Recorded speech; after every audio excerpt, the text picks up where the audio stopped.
करते हैं। तो यही है कि आप सब को तीर्थ जाने की कोई आवश्यकता नहीं, क्योंकि आप सब इतना सुंदर आयोजित करके ये स्थान को ही तीर्थ में परिवर्तन कर रहे हो, क्योंकि यहाँ पे भगवान श्री कृष्ण क्या होता है, कथा होता है। और जहाँ पे भी कथा होता है भगवान श्री कृष्ण का, उधर गंगा, यमुना, सरस्वती, गोदावरी जैसे अनेकों तीर्थ वास करते हैं। वास्तव में भगवान श्री कृष्ण के चरण कमलों से ही सारे तीर्थ का स्थान है। तो हम मंगलाचरण से आज का सुंदर विषय पे चर्चा करेंगे। आज का विषय है भगवान श्री कृष्ण के चरण कमलों के बारे में हम जानेंगे, उनके चरण कमलों के बारे में चर्चा करेंगे और उनकी महिमा का गान करने की थोड़ी कोशिश करेंगे। तो मंगलाचरण से शुरुआत करेंगे। तो जिन को भी आता है वो मेरे पीछे पीछे दोहराए और साथ साथ दोहराए, और जिनको नहीं आता वो हाथ जोड़ के आँख बंद करके सुने ध्यान से।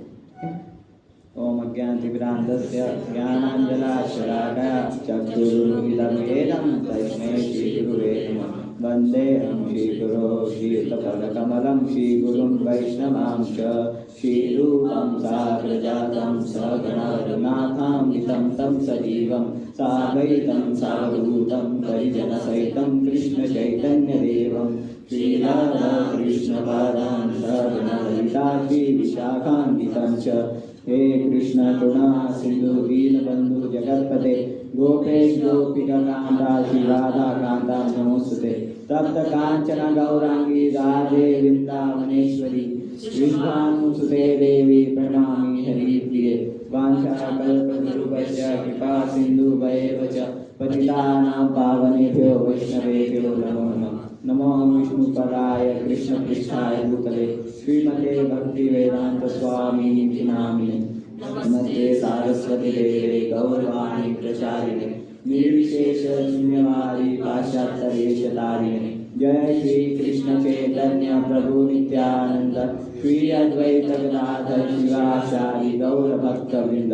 हरे कृष्णा कृष्णा कृष्णा हरे हरे, हरे राम राम राम हरे हरे। हरे कृष्णा कृष्णा कृष्णा हरे हरे, हरे राम राम राम हरे हरे। हरे कृष्णा कृष्णा कृष्णा हरे हरे, हरे राम राम राम हरे हरे। हरे कृष्णा। तो मैं पीछे पीछे दोहराएंगे आप सब। कथंचने स्मृते यस्मिन् दुष्करं सुकरं भवेत् विस्मिते विपरीतं स्यात् श्री चैतन्य नमामितम्। ये श्लोक चैतन्य चैतामृत में आता है, बहुत सुंदर श्लोक है। कथंचने स्मृते यस्मिन् दुष्करं सुकरं भवेत् विस्मिते विपरीतं स्यात् श्री चैतन्य नमामितम्। मैं वो श्री चैतन्य महाप्रभु को प्रणाम कर रहा हूँ। कथंचने स्मृते यस्मिन्, जिनकी स्मृति मात्र से, मतलब जिनको सिर्फ याद करने मात्र से, खाली स्मरण करने मात्र से। कथंचने स्मृते यस्मिन् दुष्करम सुकरम भवेत्। जितने भी डिफिकल्ट कार्य है ना, जो बहुत कठिन लगते हैं हमें जीवन में, बहुत कठिन कार्य ना बहुत आसान हो जाते हैं, बहुत सुलभ हो जाते हैं करने के लिए, बहुत आसान हो जाते हैं। दुष्करम सुकरम भवेत् विस्मृति विपरीतं स्यात्। और अगर हम श्री चैतन्य महाप्रभु का विस्मृति मतलब भूल जाते तो उसका एग्जैक्ट अपोजिट होता है। सारे जो आसान कार्य भी है वो बहुत ही दुर्लभ लगने लगते हैं, हो नहीं पाते, बहुत कठिनाइयों से होते हैं। पर अगर हम श्री चैतन्य महाप्रभु को प्रणाम करते हैं, उनका स्मरण करते हैं, स्मरण करने मात्र से सारे कठिन कार्य एकदम सुलभ हो जाते हैं, बहुत ही आसान हो जाते हैं। तो इसलिए मैं श्री चैतन्य महाप्रभु को प्रणाम किया कि हम जो चर्चा कर रहे हैं उसमें कोई विघ्न, उसमें कोई कठिनाई ना आए, ताकि वो आराम से बहुत सुंदर तरीके से उसका प्रारंभ, अंत और जो बीच में होने और बहुत सुंदर तरीके से हो। तो हम आज चर्चा करेंगे भगवान श्री कृष्ण के चरण कमलों के बारे में। तो कुंती महारानी बहुत सुंदर अपनी प्रार्थनाओं में एक श्लोक बोलते हैं। शृण्वन्ति गायन्ति गृह्णन्ति वीक्षणसः स्मरन्ति नन्दन्ति तव हितं जनाः पश्ता एव पश्यन्ति अचरेण तावकं भव प्रवाहो परमं पदाम्बुजम्। ये भवसागर बहुत दुष्ट है, बहुत कठिन देता है, बहुत तकलीफ देता है हमें ये भवसागर, ये जो प्रकृति के गुण है। पर कुंती महारानी बताती कैसे हम ये भवसागर से मुक्त हो पाए। शृण्वन्ति गायन्ति गृह्णन्ति अवीक्षणसः, भगवान के बारे में सुनो, स्मरन्ति नन्दन्ति तव हितं जनाः, और स्मरण करो। शृण्वन्ति गायन्ति, कंटिन्यूस भगवान के बारे में सुनते जाओ, गाते जाओ। और स्मरंती, कंटिन्यूस स्मरण करते जाओ। हे प्रभु, आपके लोग कंटिन्यूस आपका गुणों का गान करके, कीर्तन करके और श्रवण करके और उसका स्मरण करके बहुत ही जल्दी क्या देखते हैं, आपके परम पदम पूजम के आपके चरण कमलों का वो बहुत ही जल्दी दर्शन कर लेते हैं। और वो एक चरण कमल मात्र ही ये भवसागर के रोग से हमें मुक्ति दिला सकता है। तो अगर हमें भवसागर के रोग या उससे बचना चाहते हैं, उससे बाहर निकलना चाहते हैं, तो भगवान श्री कृष्ण के चरण कमलों का दर्शन कुंती महारानी बताती कि हमें ये भवसागर से पार करा देगी। और कैसे हो गए उनके दर्शन? शृण्वन्ति गायन्ति गृह्णन्ति अभिक्षणस, कंटिन्यूस भगवान के बारे में सुनते जाओ, श्रवण करते जाओ, कीर्तन करते जाओ, गृह्णन्ति और कंटिन्यूस लेते जाओ। कैसे? आनंद तरीके से लेते जाओ इसको। तो यही एकमात्र जरिया है कि हम भवसागर से पार हो जाएंगे बहुत ही जल्दी, अगर हमने भगवान श्री कृष्ण के चरण कमलों का आश्रय लिया है। वास्तव में भगवान श्री कृष्ण के चरण कमल एक नाव के समान है, एक नाव के समान है, जिससे ये भवसागर हम आसानी से पार कर सकते हैं। तो हमें सबको इसी प्रकार से भगवान की कथा नाम द्वारा भगवान के चरण कमलों का आश्रय लेना चाहिए, और जिससे हम ये भवसागर बहुत ही आसानी से पार हो जाए। कृष्ण के चरण कमल चिंतामणि जैसे, चिंतामणि कैसे? जो आप मांगो वो पूरा कर देते। तो वही भगवान के श्री कृष्ण के चरण कमल है कि जो सारी इच्छाएं कि जीव ये भौतिक संसार में क्यों है, जिस क्षण जीव को भगवान के भक्ति का या भगवान के श्री कृष्ण के चरण कमलों का भक्ति का एक मात्र रस प्राप्त हो गया ना, जीव ये भौतिक संसार से निकल जाएगा, वो संतुष्ट हो जाएगा। सिर्फ और सिर्फ भगवान श्री कृष्ण के चरण कमलों का एकमात्र रस प्राप्त हो जाए, वो जीव संतुष्ट हो जाएगा। संतुष्ट, और जीव इतना संतुष्ट हो जाता है भगवान श्री कृष्ण के चरण कमलों को प्राप्त करके कि उसके खाने पीने सोने तक की भी इच्छा नहीं रहती। वो सारी इच्छा को भी त्याग देता है। जिस सारी इच्छा को त्यागना बहुत कठिन है, हम खाने सोने वो सबको त्याग ही नहीं सकते, पर अगर भगवान श्री कृष्ण के चरण कमलों का दर्शन हो जाए एक जीव को, या तो उनके चरण कमलों का एक रस मात्र प्राप्त हो जाए जीव को, वो जीव पूर्ण रूप से संतुष्ट हो जाएगा, पूर्ण रूप से। उसको कोई कार्य, वो एकदम संतुष्ट, आत्माराम बन जाएगा। आत्मा जो खुद में आनंद लेते हैं ना, आत्मा मतलब सेल्फ, खुद, राम मतलब आनंद, जो खुद में आनंद लेते हैं उनको क्या बोलते हैं? आत्माराम। और वो खुद आत्माराम बन जाएगा, वो उसको कुछ करने की आवश्यकता ही नहीं। भगवत गीता में भगवान बताते क्या 6.47 में, योगिनां हि सर्वेषां मद्गते नान्तरात्मनः श्रद्धावान् भजते यो मां समयुक्ततमो मतः। योगिनां हि सर्वेषां, जितने भी योगीस है ना, जितने भी योगीस, योगिनां हि सर्वेषां मद्गते नान्तरात्मनः, जो मुझे अंदर ही अंदर याद करता है, मद्गते नान्तरात्मनः श्रद्धावान् भजते यो मां, और जो मेरा श्रद्धा पूर्वक भजन करते, समयुक्ततमो मतः। ओ अर्जुन, वो सारे योगियों में वो सबसे जो महान है वो कौन है?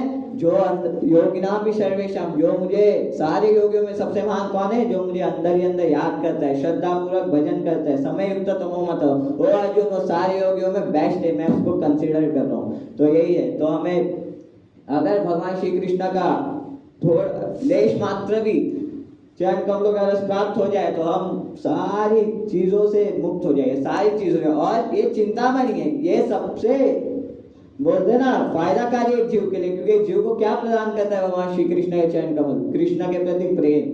ये चरण कमल कृष्ण के प्रति क्या प्रदान करती है? कृष्ण के प्रति प्रेम।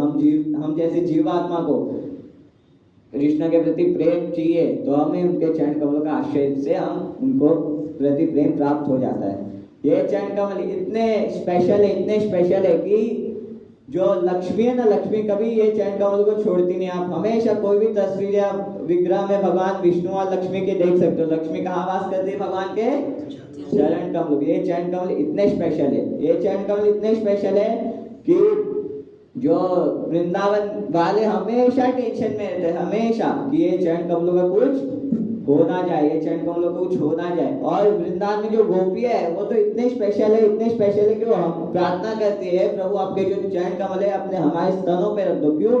क्योंकि आप जब विहार करते हो किधर, फॉरेस्ट में, वन में विहार करते हो, तो आपके चरण कमलों को कुछ हो ना जाए, आपके चरण कमलों में कुछ लग ना जाए, उसमें कुछ भी हो सकता है ना। जैसे भगवान कृष्ण वृंदावन में कुछ चप्पल वप्पल पहनते ही नहीं थे, पादुकाएं पहनते ही नहीं थे। वो तो वैकुंठ में ऐश्वर्य स्थान है वहां पहनते थे, पर वृंदावन में कभी पादुकाएं नहीं धारण की भगवान ने। भगवान ऐसे ही नंगे पाँव चलते थे।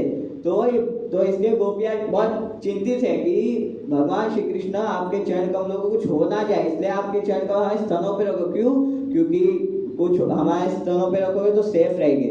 तो इसके वजह से गोपियां हमेशा टेंशन में रहती कि भगवान श्री कृष्ण के चरण कमलों को कुछ हो ना जाए। लक्ष्मी कभी नहीं छोड़ती, तुलसी महारानी हमेशा गोविंद चरण प्रिय, हमेशा श्री गोविंद के किधर रहती है, किधर वास करती है? चरण में वास करती है। तो ये चरण कमल बहुत ही प्रिय है सारे भक्तों के लिए बहुत ही प्रिय है ये चरण कमल।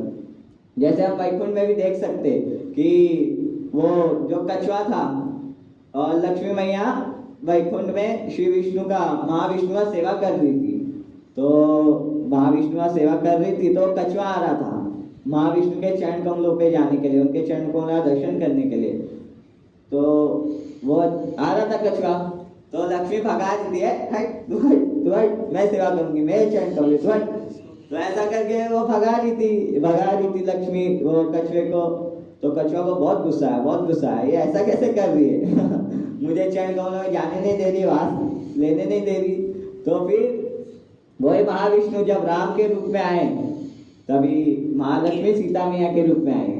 ठीक है, तो ये चरण कमल इतने स्पेशल थे कि भगवान राम जब वन में चल रहे थे तब एक पत्थर था, तो जैसे वो पत्थर में चरण कमल रख दिए, वो पत्थर बहुत सुंदर सी कन्या में परिवर्तन होकर वो चली गई। ऐसा हुआ, ये चरण कमलों का स्पेशल है भगवान के कि वो रख दिया, वो बहुत सुंदर सी कन्या बन के वो चली गई। एक्चुअली उनको श्राप मिला था पहले गौतम ऋषि से कि आप पत्थर बन जाओगे। ये अहिल्या थी जिनको पत्थर कन्या श्राप मिला था, और भगवान श्री कृष्ण ने भगवान श्री राम ने जैसे ही चरण कमल वो पत्थर पे रख दिए, वो पत्थर बहुत सुंदर सी कन्या में परिवर्तन हो गए, वो चली गई राम। तो जा रहे थे वनवास में, तो फिर राम लक्ष्मण जा रहे थे, तो फिर उनको क्रॉस करना था, क्या समुद्र क्रॉस करना था। तो फिर श्री राम चाहते तो क्रॉस कर सकते थे, उनके लिए क्या है, पर वो एक नाव वाला था। वो नाव वाले का नाम किसको स्मरण है? केवट था। वो नाव वाले का नाम केवट था। तो भगवान राम ऐसा नहीं कि केवट के भरोसे है, या तो वो उनको किसकी जरूरत नहीं है, किसकी जरूरत नहीं है, वो स्वतंत्र है। पर भगवान बोलते नहीं, हम भक्त पराधीनो ही अवस्थित इव द्विज साधु विग्रस्त हृदय भक्ति भक्त जनप्रिय। हम भक्त पराधीन हो, मैं मेरे भक्त के पराधीन हो जाता हूँ। क्या जैसे हम ग्रह के पराधीन होते हैं ना, वैसे भगवान किसके पराधीन है? हम भक्त पराधीन ही अवस्थित इव द्विज। हे द्विज, हे ब्राह्मण सुनो, भक्त हृदयग्रस्त, कि मैं हृदयग्रस्त हो जाता हूँ। जैसे हम शनिग्रस्त हो जाते हैं ना, हम पे शनिग्रस्त राहुग्रस्त, वैसे भगवान क्या है? भक्तों के ग्रस्त एकदम अनुगत्य, वो पूर्ण रूप से निर्भर है भक्तों पे। भक्ति भक्त जनप्रिय। अरे मेरे भक्तों को जान ही दो, मेरे भक्तों का गुणगान ही क्या, पर मेरे जो भक्तों के भक्त है वो मुझे और भी प्रिय है।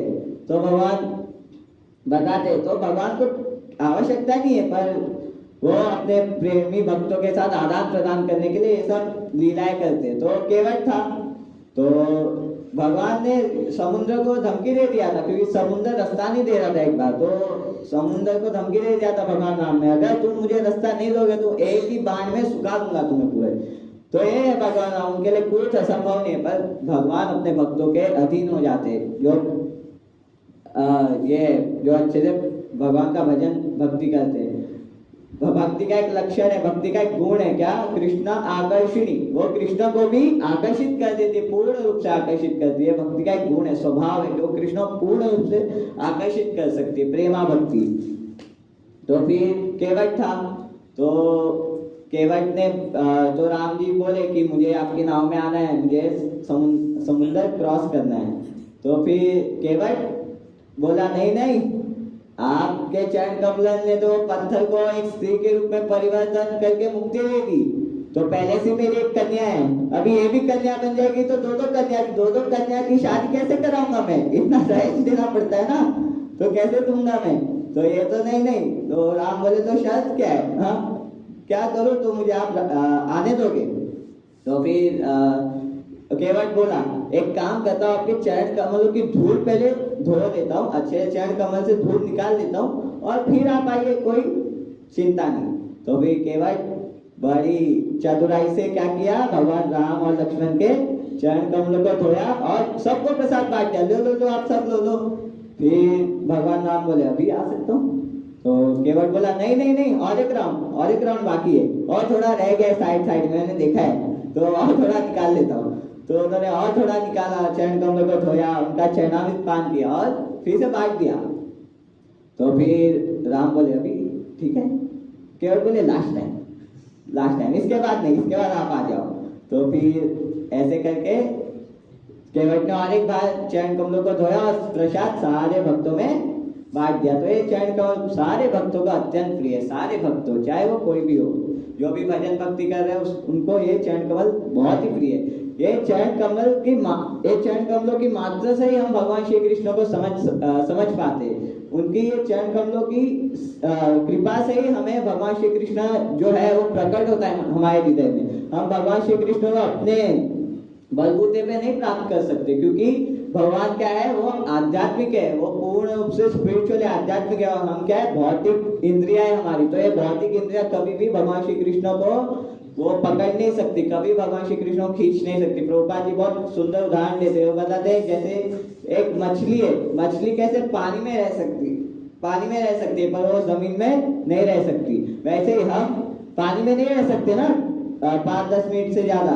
तो क्यों? क्योंकि हमें वो पानी जैसा शरीर चाहिए पानी में रहने के लिए।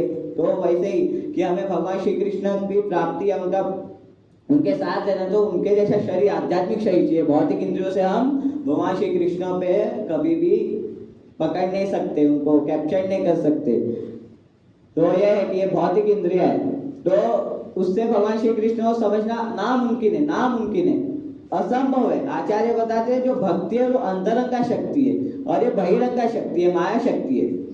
तो ये जो अंतरंग का भगवान की शक्ति है, बहिरंग ये हमारे में प्रवेश ही नहीं कर सकती, क्योंकि ये माया शक्ति है, और अंतरंग शक्ति और माया शक्ति कभी मिलन होता ही नहीं है। तो ये इम्पॉसिबल है, पर भक्त और भगवान की कृपा से ये हो सकता है। आचार्य ये भी बताते, जैसे ब्रह्मा जी बताते, क्या बताते, भागवतम में बहुत सुंदर श्लोक आता है, अथापि ते देव पदाम्बुजै देव प्रसाद लेशानुगृत एव हि जानाति तत्त्वं भगवान महिमो नाचैव एकोऽपि विरामिनीश्वरम्। अथापि ते देव पदाम्बुजै, कि जब तक आपकी 2 चरण कमलों की कृपा नहीं होती, अथापि ते देव पदाम्बुजै प्रसाद लेशानुगृत, थोड़ी भी मात्रा, थोड़ी भी कृपा नहीं होती, प्रसाद नहीं होता आपके चरण कमलों, तब तक कोई जीव या कोई व्यक्ति आपको जान नहीं पाएगा। वो खाली मन की गतिविधि से वो सोचते रहेगा भगवान के बारे में, पर वो भगवान को प्राप्त नहीं कर पाएगा, क्योंकि मन की गतिविधि से सोचेंगे तो कुछ भी प्राप्त नहीं होता। सिर्फ और सिर्फ भगवान श्री कृष्ण की चरण कमलों की क्या चाहिए, हमें कृपा चाहिए, ताकि हम भगवान श्री कृष्ण के चरण कमलों को जान पाए, उनको हृदय में प्रकट हो हमारे। खाली उनके चरण कमलों की कृपा से ये संभव है। सारे तीर्थों का जो उद्गम स्थान है वो क्या है, भगवान श्री कृष्ण का चरण कमल। तो एक चरण कमल है।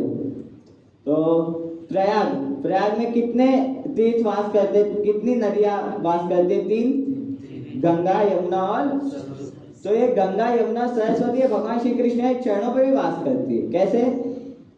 तो एक आचार्य बहुत सुंदर बताते हैं, कृष्ण के चरण प्रयाग के 3 पवित्र नदियां है। कैसे? कृष्ण का जो नखून है, उसकी तुलना किससे की है, गंगा से की है। कृष्ण की जो नखून है उसकी तुलना गंगा से की है, और जो कृष्ण के ये जो सरफेस है ना, ये इसकी तुलना किससे की है, यमुना से, क्योंकि यमुना कौन से कलर की है, ब्लैक, श्याम, और गंगा कौन से कलर की है, वाइट। तो इसके नखून की तुलना किससे की है, गंगा से, और जो चरण कमल की तुलना किससे की है, यमुना से। और भगवान के जो नीचे का भाग है वो लाल कलर का है, और लाल की तुलना किससे की है, सरस्वती से। तो इसी प्रकार से कि भगवान श्री कृष्ण चरणों में कितने सारे तीर्थ वास करते, गंगा यमुना सरस्वती भी वास करते।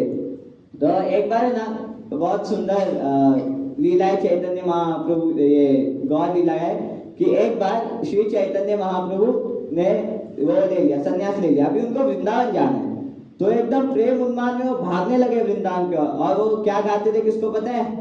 कि वृंदावन की ओर भागते भागते, तो मैं पीछे पीछे बोलो, कृष्णा कृष्णा कृष्णा कृष्णा कृष्णा कृष्णा कृष्णा है, कृष्णा कृष्णा कृष्णा कृष्णा कृष्णा कृष्णा कृष्णा है, राम राघव राम राघव राम राघव रक्षा माम, राम राघव राम राघव राम राघव रक्षा माम, कृष्ण केशव कृष्ण केशव कृष्ण केशव पाहि माम, कृष्ण केशव कृष्ण केशव कृष्ण केशव पाहि माम। तो ये गाते गाते वो वृंदावन की ओर जाते थे, यात्रा करते थे। तो उन्होंने संन्यास लिया। अभी वो प्रेम उन्माद में उनको किधर जाना है? वृंदावन जाना है। अभी वो समय नहीं था वृंदावन जाने का वास्तविक रूप में, क्योंकि सची माता को चाहिए था कि जो मेरा पुत्र चैतन्य महाप्रभु जगन्नाथपुरी में ही वास करे, क्यों उधर अपना सेंटर करे। क्यों? क्योंकि वृंदावन बहुत दूर हो जाता है मायापुर से, और जो जगन्नाथपुरी है वो बहुत पास में। तो मुझे खबर आती रहेगी महाप्रभु की, मेरे पुत्र की खबर आती रहेगी। अगर वो वृंदावन चले जाए तो बहुत कठिन है खबर आना जाना, पर ये इधर वास करेगा तो खबर आती जाएगी। अभी सच्ची माता को ये चाहिए कि ये इधर वास करे, पर चैतन्य महाप्रभु प्रेम उन्माद में वृंदावन जाने की सोच रहे। अभी वो जा रहे तो नित्यानंद प्रभु को पूछा, हे नित्यानंद प्रभु वृंदावन का रास्ता किधर बताओ मुझे। तो नित्यानंद प्रभु, हाँ आगे से लेफ्ट ले लो आ जाएगा वृंदावन। तो प्रेम उन्माद में चैतन्य महाप्रभु उनको पता नहीं, और वो आगे से लेफ्ट ले लिए। अभी वो लेफ्ट लेके जा रहे, वो शांतिपुर आ गया। तो उन्होंने अद्वैत आचार्य को बोला, अद्वैत आचार्य का जो स्थान है वो शांतिपुर है। ये मायापुर में एक स्थान है शांतिपुर। तो शांतिपुर आ गया तो अद्वैत आचार्य दिखे, तो चैतन्य महाप्रभु खुश हो गए, अद्वैत वाह आप इधर, अद्वैत आचार्य आप इधर, मैं भी वृंदावन है, आप भी वृंदावन है, वाह साथ में जाएंगे, वाह बहुत अच्छी बात है। तो फिर पीछे नित्यानंद प्रभु थे, वो बोले बता नहीं। अद्वैत आचार्य सोचे वृंदावन, इधर वृंदावन, हाँ ये तो मेरा गांव है शांतिपुर। तो फिर नित्यानंद बोले शांत शांत शांत। तो फिर चैतन्य महाप्रभु उधर गंगा को देख रहे, और गंगा को समझ के ये तो यमुना है, गंगा नहीं है वास्तविक यमुना है, हमको ऐसा वो खुद को बताए थे, नहीं ये तो यमुना है। फिर उधर वो नारियल के पेड़ देख रहे, तो वो सोच रहे थे नारियल के पेड़ वृंदावन में कहाँ आ गए, तो ये सोच रहे थे। तो नित्यानंद प्रभु बोल रहे थे अद्वैत आचार्य शांत शांत शांत शांत।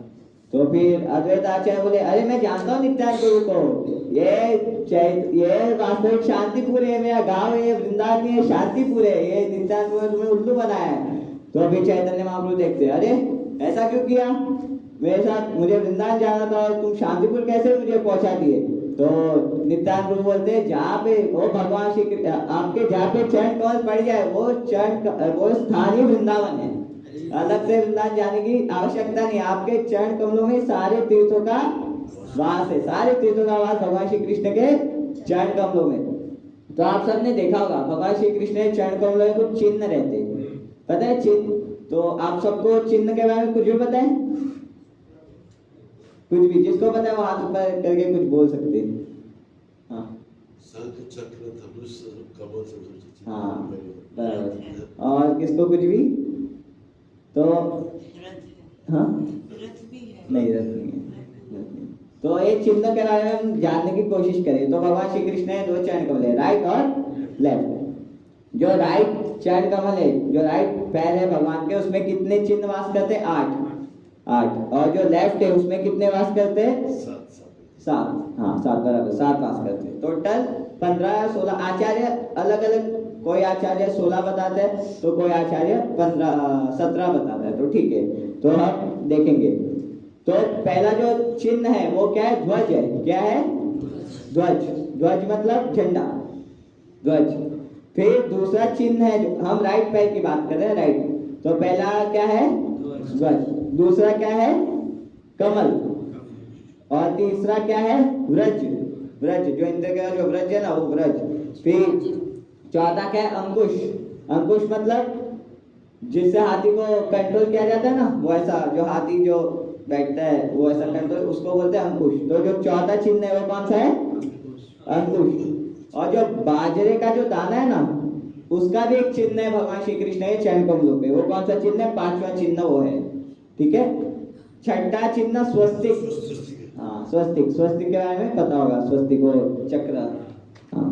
और फिर जो सातवां चिन्ह है वो एक ऊपर की ओर लाइन है, मतलब भगवान श्री कृष्ण के चरणों के ऊपर की ओर एक लाइन जाती है, तो वो सातवां चिन्ह है। फिर आठवां चिन्ह है अष्टकोण के चिन्ह, मतलब अष्टकोण मतलब एक हाँ आठ बराबर, आठ जिसकी हाँ चौरस ऐसा, हाँ जिसका आठ भाग हो वैसा। तो ये राइट फुट में, और जो लेफ्ट फुट में वो क्या है? इंद्रधनुष, रेनबो, जो रेनबो। फिर सेकेंड है ट्रायंगल, ट्रायंगल पता है ना, ट्रायंगल जो ऐसा रहता है, ट्रायंगल। जो तीसरा है वो एक मटका है, मटका जो तीसरा है। फिर चौथा है आधा चांद, आधा चांद। फिर पांचवा है मछली है। और छठा गायों के जो छोटे छोटे जब वो चलते हुए एक चिन्ह पड़ जाते हैं छोटे छोटे, वो है। और जो सातवां है दिशा, जो दिशा दिखाने का जो कंपास आता है ना, सूत्र आता है पता है, जिससे दिशाएं दिखती है, वो है। और जो आठवां है वो शंख है, शंख। तो ऐसे बहुत सारे चिन्ह आचार्य बताते, तो हम एक एक चिन्ह के बारे में चर्चा करें कि ये चिन्ह क्यों है। ठीक है। तो पहला जो चिन्ह है जो राइट, वो क्या है? झंडा, ध्वज। तो ये ध्वज क्या है? तो ये ध्वज वास्तव में क्या प्रस्तुत करता है? ये ध्वज प्रस्तुत करता है कि कोई जैसे कोई डरने की, मेरे जो भक्त है उनको कोई डरने की जरूरत नहीं है। तो ये ध्वज ये प्रस्तुत करता है कि जो मेरे भक्त है उनको डरने की कोई आवश्यकता नहीं है। तो ये ध्वज वो प्रस्तुत करता है भगवान श्री कृष्ण के चरण कमलों में। अभी जो दूसरा चिन्ह है वो क्या है? कमल। कमल में कौन वास करता है? लक्ष्मी देवी। लक्ष्मी देवी कमल का प्रस्तुत करते हैं कि नहीं, लक्ष्मी देवी। तो जो भक्त है, जो भगवान श्री कृष्ण का भजन कर रहा है और भजन में लगा है, साधन में लगा है, उसके जीवन में हमेशा अच्छा, मतलब शुभ होने वाला है, कभी भी अशुभ नहीं होगा। क्योंकि लक्ष्मी गॉडेस ऑफ फॉर्च्यून है, शुभ का माना गया कि बहुत शुभ रहती है लक्ष्मी। तो उसी प्रकार से जो भक्त, जो साधक भगवान श्री कृष्ण का भजन कर रहा है, उसका जीवन भी क्या होने वाला है? बहुत ही शुभ होने वाला है। अभी जो वृंदावन है वो भी क्या है? कमल है। और उसमें दो चरण कमल किसके? भगवान श्री कृष्ण और श्री राधे के। तो वही कि हमारा जो हृदय है वो भी कमल की तरह परिवर्तन होना चाहिए, जिसमें राधा कृष्ण के चरण कमल प्रकट हो जाए। तो ये कमल द्वारा प्रस्तुत किया जाता है। और जो अगर कोई भगवान श्री कृष्ण के या श्री राधे के चरण कमल देखते तो वो किसके समान है? कमल के समान है। तो ये जो कमल चिन्ह है ये प्रस्तुत करते हैं भगवान श्री कृष्ण के चरण कमलों में। अभी जो थर्ड है वो व्रज है। क्या है? व्रज। अभी व्रज क्या प्रस्तुत करता है? व्रज ये प्रस्तुत करता है कि जो हम जैसे जो भक्त है, जो भौतिक संसार में है, बहुत कठिनाइयां झेलते हैं, बहुत तकलीफें झेलते हैं, तो भगवान श्री कृष्ण के चरणों पे जो व्रज में ध्यान लगाते हैं, उसकी सारी तकलीफ खत्म हो जाती है, सारी तकलीफ खत्म हो जाती है। व्रज ये प्रस्तुत करता है कि जो भी भगवान श्री कृष्ण के चरण कमलों पे ध्यान करता है, उसकी सारी तकलीफें खत्म हो जाएगी। तो ये व्रज द्वारा वो होता है। अभी ये अंकुश, ये अंकुश क्या है? अंकुश मतलब जो हाथी को कंट्रोल करता है। हमारा मन में एक हाथी की समान है, हमेशा बहुत कठिन है कंट्रोल करना। हाथी को कितना कठिन है पता है? कंट्रोल करना कितना कठिन होता है। उसी प्रकार से हमारा मन भी क्या है? ये हाथी की तरह है। चंचलम ही मना कृष्ण, भगवत गीता में भी अर्जुन बताए चंचलम ही मना कृष्ण। ये मन बहुत ही डेंजर है, बहुत खतरनाक है। तो बहुत कंट्रोल करना इसको बहुत ही हाथी के समान है। भगवत गीता में आता है ये कि ये मन ही है, एक मनुष्य का मित्र है और दुश्मन भी है। ये मन के द्वारा वो बहुत बड़ी चीज प्राप्त करेगा और बहुत नीचे जाएगा, मन के द्वारा ही। तो ये मन ये बहुत महत्वपूर्ण है, पर ये बहुत अत्यंत कठिन है इसको काबू में लाना हाथी की तरह। तो यही है कि हम जो भक्त, जो साधक भगवान श्री कृष्ण चरण कमलों पे ध्यान करता है, उनके अंकुश पे ध्यान करता है, उसका जो मन ये हाथी की तरह है, वो भगवान श्री कृष्ण या अंकुश द्वारा कंट्रोल हो जाती है, रुक जाती है। फिर जो पांचवा चिन्ह है वो क्या है? बाजरे का दाना। वो क्या है? बाजे का गाना सबको जीवन देती है कि नहीं? सबको जीवन देती है। तो वही कि राधा कृष्ण हम सारे भक्तों को क्या देते हैं? सारे भक्तों के जीवन क्या है? राधा कृष्ण है। सारे भक्तों के राधा कृष्ण प्राण हो युगल किशोर जीवन मरण का त्यार नहीं हो। राधा कृष्ण एकमात्र मेरे शरणागति है, जिनको मैं शरण लूंगा, और उनके अलावा मेरा जीवन और किधर वास नहीं करता है। तो यही है, तो हम सबका जीवन राधा कृष्ण के चरणों में वास करता है। इसलिए राधा कृष्ण के चरणों में कौन सा चिन्ह है? बाजे का दाना का। और ये बाजे का दाना जो भगवान श्री कृष्ण शरण लेता है, उनके चरणों का शरण लेता है, तो बाजा का वो कितना छोटा होता है कि नहीं? उसकी सारी मुसीबत कैसी हो जाती है? इतनी छोटी हो जाती है सारी मुसीबत। तो ये भी प्रस्तुत करता है बाजे का दाना। अभी जो छठा है वो क्या है? स्वस्तिक। स्वस्तिक अभी ये क्या प्रस्तुत करता है? तो स्वस्तिक प्रस्तुत करता है कि जितने भी कठिनाई है वो भगवान ये स्वस्तिक से आराम से काट देंगे। जो भगवान का सुदर्शन है ना, ये सारे काला जादू या कुछ भी हो रहा वो सारे को खत्म कर देता है। जिस प्रकार से भगवान श्री कृष्ण पे भी काला जादू किया था एक जन ने।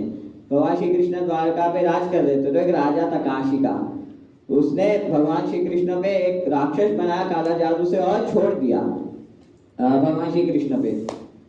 तो वो भगवान श्री कृष्ण को देख के वो फिर से वो राजा को ही मार दिया जिसने छोड़ा था वो राक्षस। भगवान श्री कृष्ण ने देखा उनको तो कुछ कर नहीं सकते, तो फिर से वो राजा को ही मार दिया। तो भगवान श्री कृष्ण बहुत गुस्सा आया, बहुत गुस्सा आया। तो भगवान श्री कृष्ण ने क्या किया? अपना सुदर्शन लिया, छोड़ा और सब पूरा काशी सबको नाश कर दिया, कि उनको इतना गुस्सा आया था, इतना गुस्सा आया भगवान श्री कृष्ण पे। तो ये काला जादू सब मुसीबत सबका ये नाश कर देती है। भगवान का स्वस्तिक ये सुदर्शन है। भगवान श्री कृष्ण जो जब भगवान श्री कृष्ण ने वराह रूप लिया था, तभी भगवान श्री कृष्ण पे कौन सा हमला हुआ? तो गोबर का हमला किया था हिरण्याक्ष ने, पता है? गोबर का बहुत गटर, गोबर बहुत गंदी गंदी चीजों का पूरा हमला किया था। तो भगवान श्री कृष्ण ने तभी क्या निकाला? सिर्फ सुदर्शन निकला, और सुदर्शन के प्रभाव से, उनके तेज मात्र से वो सारी गंदगी चली गई। तो ये स्वस्तिक है, वो प्रस्तुत करते क्या? जो हमारे जो हृदय में जितने भी गंदगी है, या तो हम सब जो मुसीबत में हैं, वो सारी सब चली जाएगी। ये स्वस्तिक प्रस्तुत यही करता है। तो ये भगवान का राइट पैर के बारे में हम चर्चा कर रहे। फिर ऊपर की ओर एक लाइन जाती है भगवान श्री कृष्ण की, ऊपर की ओर एक लाइन जाती है। वो लाइन प्रस्तुत करती है कि जो भी मेरा भक्त भौतिक संसार में भजन कर रहा है, वो एक लाइन मात्र से प्रस्तुत होती है कि हमें वही भगवान श्री कृष्ण चरण कमल का भजन करते करते, उनके चरण कमलों में ध्यान करते करते हमें भौतिक जगत से आध्यात्मिक जगत में चले जाएंगे। और हम जैसे पतित जीवों के लिए भगवान श्री कृष्ण ये जो लाइन है इससे प्रस्तुत करते कि ये वे चरण कमलों को क्या कर लो? पकड़ लो, ताकि हम ये भौतिक संसार से मुक्त हो जाए। और ये चरण कमल और एक चीज प्रस्तुत करते क्या? गुरु परंपरा, कि जो आध्यात्मिक ज्ञान है वो कैसे आता है?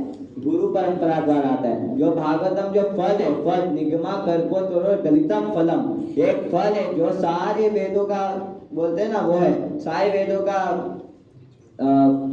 सारे वेद एक पेड़ के समान है। और पेड़ क्या देता है? फल देता है। तो ये जो शास्त्र है, जो वेद है, वो क्या दे रहा है? ये फल दे रहा है, श्रीमद् भागवत नाम। और ये फल का आस्वादन कैसे करेंगे हम? गुरु परंपरा द्वारा। अगर गुरु परंपरा नहीं है तो ये फल का आस्वादन हो ही नहीं सकता, ये गुरु परंपरा से ही नीचे आता है। अभी कोई फल है, कोई पेड़ से गिरता है तो उसका जो स्वाद है वो कम हो जाता है ना? पर ये श्रीमद् भागवतम नामक जो फल है वो ऐसा फल नहीं है। ये फल जितना नीचे आता है गुरु परंपरा द्वारा, वो उतना मीठा हो जाता है। भगवत गीता में भगवान बताते हैं क्या? कि ये भगवत गीता का जो ज्ञान था वो क्यों लॉस्ट हुआ, वो क्यों नहीं प्राप्त हुआ सबको? क्योंकि गुरु परंपरा टूट गई। तो ये गुरु परंपरा का महत्व है। तो ये गुरु परंपरा का जो चिन्ह है जो भगवान श्री कृष्ण के चरणों में, वो कैसे है? ऊपर की ओर एक लाइन जाते है, उसके द्वारा ये प्रस्तुत होता है। अभी ये हुए राइट फुट के बारे में। अभी लेफ्ट के बारे में हम चर्चा करते हैं कि लेफ्ट फुट में कौन कौन से चिन्ह है और उसके महत्व क्या है, वो क्या प्रस्तुत करती है। तो पहला क्या है? इंद्रधनुष क्या है? फिर दूसरा ट्रायंगल, तीसरा मटका, फिर चौथा आधा चांद, फिर छठा मछली, फिर जो फिर गाय का एक छोटा सा चिन्ह, फिर जो दिशा प्रस्तुत करते हैं ना वो यंत्र है। तो पहला क्या है? इंद्रधनुष, रेनबो, ठीक है। इनके इसके बारे में तो इतना बताया नहीं आचार्य ने। फिर दूसरा ट्रायंगल, तो उसके बारे में चर्चा करते हैं। ट्रायंगल कैसा शेप में होता है? ऐसा 3 कोण के शेप में होता है।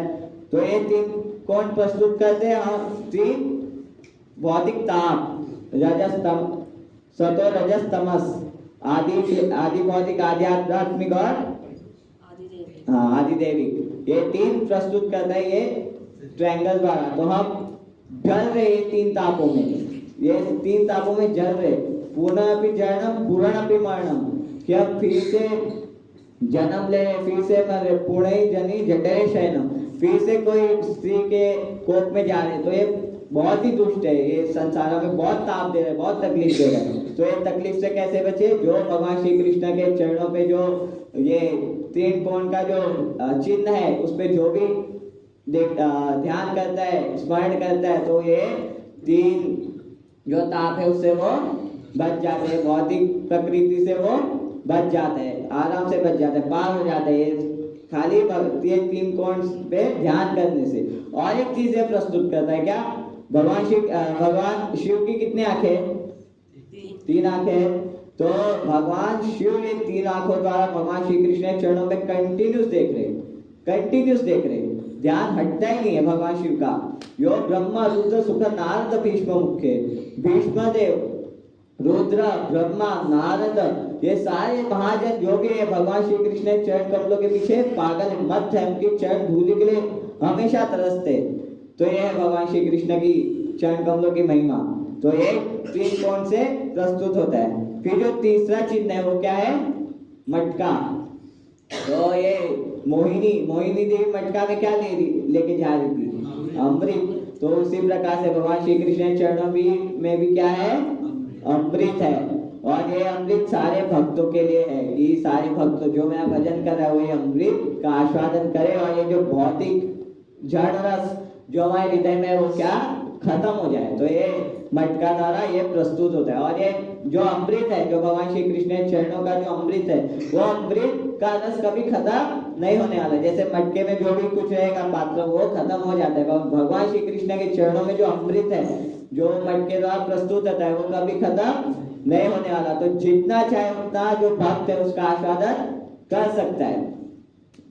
ये मटका, जो मटका रहता है वो बहुत शुभ चिन्ह रहता है। सारे कार्यों में, यज्ञों में भी मटके लाए जाते हैं। तो ये मटके बहुत ही शुभ रहते हैं। तो इसके वजह से मटके का चिन्ह भगवान श्री कृष्ण के चरणों पे, कि सारे भक्तों के जीवन में भी क्या हो? शुभ हो। जो भी भगवान श्री कृष्ण भजन करता है तो उनके जो चरणों पे ध्यान करता है। फिर है आधा चांद। क्या है? आधा चांद। ये जो चांद रहता है, चांद वो बुद्धि का रिप्रेजेंटेटिव रहते हैं, प्रतिनिधित्व रहता है बुद्धि का। तो जो भगवान श्री कृष्ण के जो चरणों में जो चांद है वो हमारी बुद्धि किस में लग जाए? भगवान श्री कृष्ण के चरणों में। तो भगवान श्री कृष्ण के चरणों में जो चांद है, मतलब भगवान श्री कृष्ण जो चरण है ये हमारी बुद्धि पे, भक्तों की बुद्धि पे क्या करती है? प्रतिनिधित्व करती है कि नहीं? तो इसके वजह से भगवान श्री कृष्ण चरणों पे कौन सा चिन्ह है? आधा चांद का चिन्ह। और आधा चांद का क्यों है? क्योंकि जो पूर्ण चांद है उसको शर्म आ गई, अरे मेरे से भी चांद ठंडक देता है, ठंडक तो वही, तो चांद भी सोचने लग गया, अरे मेरे से ज्यादा भी कोई ठंडक दे रहा है क्या ये जगत में? तो वो कौन है? तो चांद को भी जो ठंडक दे वो क्या है? भगवान श्री कृष्ण के चरण कमल। इसलिए वो चांद पूर्ण शर्म के मारे आधा हो गया कि मैं शर्मा गया चांद। तो जब भगवान श्री कृष्ण ने चरण कमलों में उसने वास किया। तो ये चौथा चिन्ह क्या है? आधा चांद का चिन्ह। अभी जो 5वां चांद है वो क्या है? मछली का चिन्ह है। मछली कभी पानी बिना रह सकती है, उसी प्रकार से चिन्ह प्रस्तुत करता है कि जो भक्त है वो भी भगवान श्री कृष्ण के बिना नहीं रह सकते, कभी नहीं रह सकते। और जैसे मछली का जो मन रहता है वो हमेशा चंचल रहता है कि नहीं? वैसे ही भक्त का मन भी हमेशा चंचल रहता है भगवान श्री कृष्ण पे ढूंढने के लिए। और मछली कहाँ वास करते हैं? समुंदर में वास करता है कि नहीं। तो जब तक हमारा जो हृदय है वो समुंदर की जैसा गहरा प्रेम में नहीं हो जा सकता, तब तक भगवान श्री कृष्ण के जो मछली का चिन्ह है, वो जो मछली है जो भगवान श्री कृष्ण के चरणों में है, वो कभी हमारे हृदय में वास नहीं करेगा। जब तक हमारा हृदय पूर्ण रूप से समुद्र की तरह गहरा प्रेम में नहीं हो जाता, तब तक भगवान श्री कृष्ण चरण कमल हमारे हृदय में वास नहीं होगे। तो ये पांचवा चिन्ह है। अभी छठा चिन्ह क्या है? गाय का कुशी, जो गाय का जो छोटा सा वो रहता है ना चिन्ह, जब भी गाय चलते हैं तो वो है। तो वो क्या प्रस्तुत करती है? जो भी भगवान श्री कृष्ण के चरण कमलों का आश्रय ले लेता है, या तो भगवान श्री कृष्ण के भजन करने लगता है, बहुत ही गहराई से भजन करता है, वो उसके लिए सारी भी जितनी भी कठिनाई है ना, जितनी भी कठिनाई वो किसके समान हो जाती है? वो एक छोटे से, जिससे वो आराम से पार, एक छोटा सा वो रहता है ना फुट हॉल्स, खड्डे, वो कैसे पार हो जाते हैं, ऐसे ही पार कर लेते हैं कि नहीं हम। तो जो भी भगवान श्री कृष्ण चरण कमलों पर ध्यान करता है, जो भगवान श्री कृष्ण चरण कमलों का आश्रय देता है, उसके लिए जो सारी मुसीबत है वो कैसी हो जाती है? वो छोटे से खड्डे जैसा, तो आराम से वो क्या कर सकता है? पार कर सकता है। अभी जो सातवां चिन्ह है वो क्या है?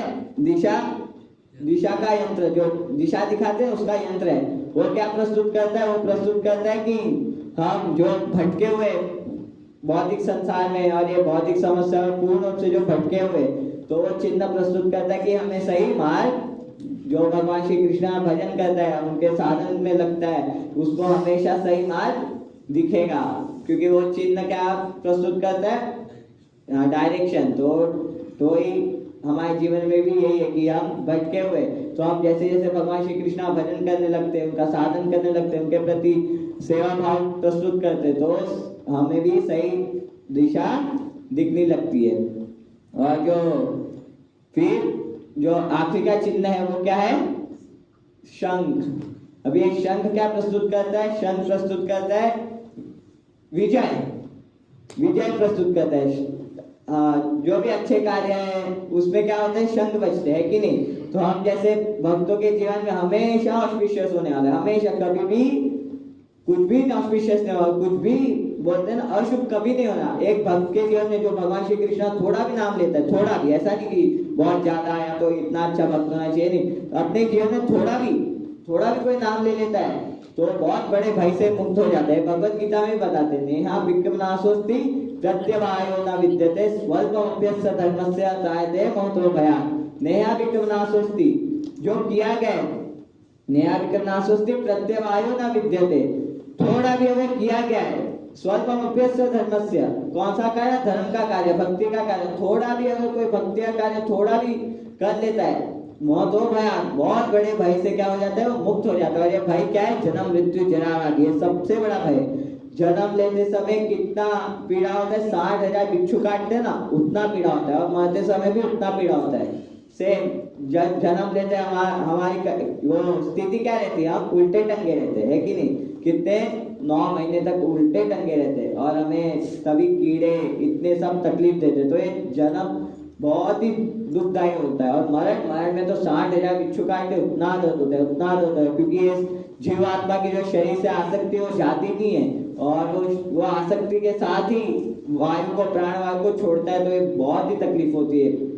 जब मरते तक बहुत तकलीफ होती है। और फिर बुढ़ापा तो बहुत ही कष्टदायक होता है, बहुत ही, क्योंकि जब अगर कोई जो भी है मनुष्य, उसने अगर भगवान श्री कृष्ण का भजन नहीं किया बराबर और वासनाओं पे विजय नहीं पाया, तो बुढ़ापा में बहुत तकलीफ होती है। क्यों? क्योंकि वासनाएं बढ़ती है, बहुत बढ़ती है, और इंद्रिया इतनी सक्षम नहीं रहती कि वो वासनाओं को पूरी करे। तो ये बुढ़ापा बहुत इसी प्रकार से बहुत कष्टदायी रहता है, क्योंकि वासना इतनी जागृत हो जाती है और ये इंद्रिया पूर्ण नहीं कर पाती वो, तो उसको जो काबू में करना इंद्रियों को बुढ़ापा में, और इसके वजह से बहुत डेंजर। इसलिए जो बूढ़े लोग रहते हैं वो बहुत चिढ़ते हैं घर पे, तो इसके वजह, क्योंकि उनकी इंद्रियां ही संतुष्ट नहीं हो पाती बराबर। और जो फिर बीमारी के वक्त तो रसगुल्ला भी दो, वो भी क्या लगता है? कड़वा लगता है कि नहीं। तो ये 4 सबसे ज्यादा कष्टदायी वस्तु है, और ये 4 कष्टदायी वस्तु से वो मुक्त हो जाता है। भाई मतलब कोई भी थोड़ा भी भजन कर लेता है तो मुक्त हो जाता है। माँ वासुदेव भक्तानाम अश्वम विद्यते क्वचित, कि मेरे भक्त वासुदेव जो मेरे भक्त है, मैं वासुदेव और जो मेरे भक्त है उनको कोई अशुभ कार्य नहीं होता, उनका कभी भी अशुभ नहीं होता, उनको कोई पाप लगता ही नहीं है। जन्म मृत्यु जरा व्याधि, और जन्म मृत्यु जरा व्याधि है ना, डेथ ओल्ड एज, जन्म और बीमारी, इसको तो ये आराम से पार कर जाते। जिस प्रकार से छोटा सा पॉट वो रहता है ना खड्डा, उसे कैसे पार करते, ऐसे में भक्त ये आराम से सारी चीजों को पार कर लेते। तो ये कि भगवान के भक्त कभी अशुभ नहीं होते। शास्त्रों में तो वर्णन इतना आता है कि जो भगवान के भक्त है ना, वो जो पाप करते हैं ना वो भी शुभदायी होता है, और जो अभक्त है वो अगर कुछ अच्छा कार्य भी करे वो भी अशुभ रहता है। अगर वो जीवन में कुछ भी ना करे ना, कुछ भी ना करे, तो भी उनको बहुत सारे पाप लग जाते हैं बिन मतलब के। और जो भगवान के जो भक्त है वो अगर उनसे पाप कार्य हो भी जाए तो भी वो क्या है, शुभ है। भगवत गीता में भगवान बोलते हैं अपि चेतु सुदुराचारो भजते माम अनन्य भाव साधुरेव मंतव्य सम्यक दृष्टो हीति सा। अपि चेतु सुदुराचारो, कितना भी दुराचार भजते माम अनन्य भाव, पर मेरा भजन अनन्य भाव से करता है कि नहीं, जो भी है भगवान श्री कृष्ण चरण कमल ही एकमात्र मेरे आश्रय है। और ऐसे जो भी भगवान का भजन करता है वो चाहे कितना भी दुराचार हो, भगवान बोलते दुराचार कितना भी बुरा व्यक्ति हो, कितना भी बुरा व्यक्ति हो, साधु कि वो क्या है, भगवान घोषित करते उसको क्या है, वो साधु है। वो साधु क्यों, क्योंकि उसने किसका आश्रय लिया है, भगवान श्री कृष्ण के चरणों का एकमात्र। इस प्रकार से जो भी भजन करता है उससे अगर पाप कार्य हो भी जाए तो भगवान बोलते कोई बात नहीं, वो तो भी साधु है, उसको तो भी कोई पाप लगते नहीं है। तो ये जो काउंसल है, जो शंख है, वो रिप्रेजेंट करता है विजय की। हम जो भक्त है जो भौतिक संसार में, वो हमेशा क्या होने वाले, विजय होने वाले, हर एक चीज से विजय होने वाले। तो ये भगवान श्री कृष्ण के चिन्ह है जो हमने चर्चा की कि अलग अलग चिन्ह, उसका महत्व, उसका प्रस्तुत की वो क्या प्रस्तुत करता है। भागवत में वर्णन आता है कि भगवान श्री कृष्ण के चरण कमलों का जो भी एकमात्र आश्रय ले लेता है ना, कि मेरे एकमात्र आश्रय बस भगवान श्री कृष्ण है और कुछ नहीं, और जो सब कुछ त्याग देता है, सब कुछ त्याग देता है और भगवान श्री कृष्ण चरण कमलों का ही आश्रय लेता है बस सब कुछ त्याग के। तो जो 4 प्रकार के ऋण होते हैं, किस किस को पता है 4 प्रकार के ऋण?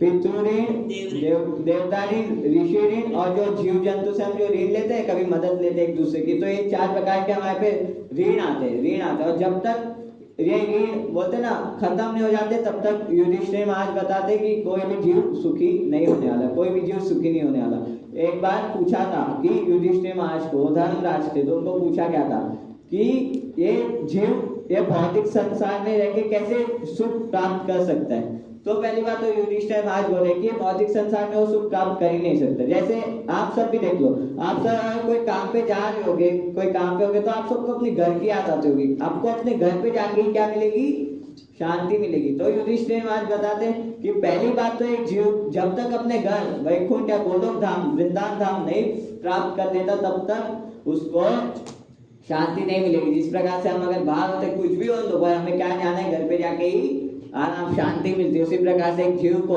वैकुंठ में और वृंदावन धाम में क्या मिलेगी, शांति मिलेगी। तो युधिष्ठिर महाराज बताते हैं कि जीव को शांति नहीं मिलने वाली, तो भी अगर शांति पूर्वक रहना चाहते तो युधिष्ठिर महाराज बताते वो ऋण मुक्त हो जाए तो जीव शांति पूर्वक रहेगा। जैसे ऋण रहते तो हमेशा विचलित होते कि वही सोच रहे थे, तो ये ऋण जिसपे रहता है वो हमेशा विचलित होता है। तो अगर शांति पूर्वक रहना चाहते हैं तो ये सारे ऋण क्या होने चाहिए, खत्म होनी चाहिए। पितृ ऋण, देव ऋण, ऋषि ऋण और जो जीव जंतु से जो ऋण लेते हैं। तो भागवत बताता है कि अगर हम भगवान श्री कृष्ण चरण कमलों का आश्रय लेते हैं, एकमात्र भजन करते हैं उनके श्री चरण कमलों पे, और सारा भौतिक सारी चीजें गंदी जो भी आ सकती है वो सबको त्याग के भगवान श्री कृष्ण भजन करते हैं, तो क्या हो जाते हैं, सारे प्रकार के जो ऋण है, सारे प्रकार के ऋणों से हम मुक्त हो जाते हैं, सारे प्रकार से जो ऋण है। तो यही एकमात्र साधन है कि हमें अगर आनंद में रहने भौतिक संसार में और आध्यात्मिक संसार में प्रगति करनी है, तो हमें भगवान श्री कृष्ण के चरण कमलों का आश्रय लेना चाहिए। अभी आचार्य बहुत सुंदर वर्णन करते कि भगवान श्री कृष्ण के चरण कमल लाल क्यों है, नीचे से वो है ना लाल है, लाल ऊपर से काला, और बाद हमने चर्चा किया कैसे भगवान श्री कृष्ण के चरण कमलों में 3 तीर वास करता है। तो आचार्य बताते कि जो सुबह थी ना, सुबह सुबह का जो मुहूर्त रहता है वो थोड़ा लाल जैसा रहता है। किसने देखा होगा तो सुबह 3 बजे या 4 बजे देखा होगा तो वो क्या रहता है, थोड़ा लाल जैसा रहता है कि नहीं। तो ये जो सुबह थी, ये जो सूर्य से डर गई, बहुत डर गई, उसने किधर आश्रय ले लिया, भगवान के चरण कमलों में आश्रय ले लिया। और भगवान के चरण कमल कौन से रंग के कर दिए, लाल रंग के। पर ये तो बहुत महान कवि बताते, ये कवि बताते, पर वास्तव में क्यों भगवान श्री कृष्ण के चरण कमल लाल है, क्योंकि भगवान श्री कृष्ण के चरण कमल किसके धन संपत्ति है, राधा रानी के। और राधा रानी का जो हृदय है वो कौन से कलर के है, लाल कलर के। तो भगवान श्री कृष्ण के चरण कमल है हमेशा श्री राधा के हृदय में रहता है। और श्री राधा और जो प्रेम का जो रंग होता है वो कौन से कलर का होता है, लाल।